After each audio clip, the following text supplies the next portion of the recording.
sanibonani, igama lami uJackson, I'm a therapist. Ngihamba ngisiza bonke abantu abahlala emgwaqweni, ngoba isikhathi sesambile ngicela uzoqala eze phambili ezongitshela istori sakhe. Kuzoqala mina bhuti, igama lami uNomalanga, isibongo sami ngwakalanga, ngiphume eMpumalanga. Sukela ngisemncane impilo yami ayikaze yabalula, ngikhule ngiyintombazane ehlala nomama nobaba ekhaya, kekho besebenza ngikaze ngaya nasesikolweni. Kwathi 2014 nami bengina 14, umama bamtholela umsebenzi eGoli, kwamele suke eMpumalanga eye eGoli, nangempela wahamba wafike wawuthola umsebenzi. Ngasala nobaba ekhaya, impilo yaqala yashintsha, umama wayefaka imali every month, inkinga kwakuwukuthi uyoze ebuye ekhaya ngoDisemba. After 4 months umama ehambile, izinto zaqala zashintsha, ubaba waphenduka isilwane. Njalo manginaye ngicela ukuthi ngimkhumbuze umama, kodwa nganginganaye. Kwathi ngelinye ilanga kwakubanda imvula inetha, ubaba wayebuka iTV, wathi angizohlala naye esofeni, ngamtshela ukuthi ngifuna ukuyolala, wathi sohlala kancane. Ngahamba ngahlala eduze kwakhe, waqala wangibamba bamba,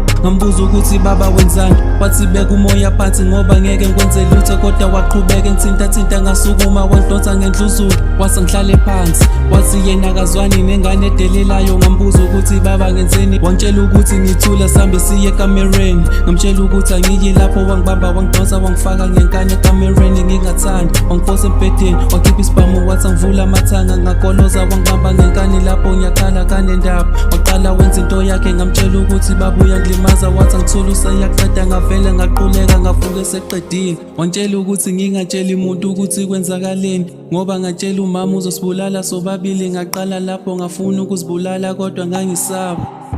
After 3 months ngamtshela ukuthi ngiyaqula, wathi ngizoba right ngingaye emtholampilo, kodwa ngizange ngamlalela ngaye emtholampilo. Ngafika emtholampilo ngathola udokotela, wangibuza ukuthi kwenzakalani, ngamtshela ukuthi ngiyaqula, warun ama-test wabuye sengitshela ukuthi ngikhulelwe futhi ngine-HIV. Wangibuza ukuthi ubani owenze lento kimi ngoba ngimncane kangaka, ngavele ngakhala ngabuyela ekhaya, ngangena ekhishini ngakhipha umbese ekhabetheni, ngashona ekamereni, ngathola ubaba elele, ngamfaka umbese entanyeni. Wavuka wazama ukungibamba, wavele wawa phansi, ngahlala phezu kwakhe, ngakhipha umbese entanyeni yakhe, ngawufaka esifubeni, wavele wathula sekuthatha. Ngaphuma ngabaleka, sekuphela iminyaka 10 lokho ngabaleka ekhaya.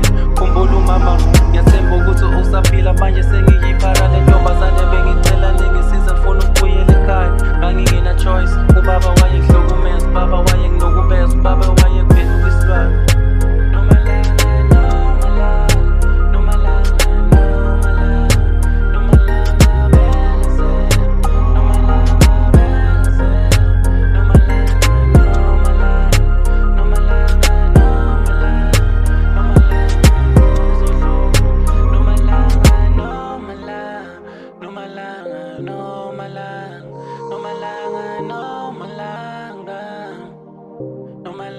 Wavy.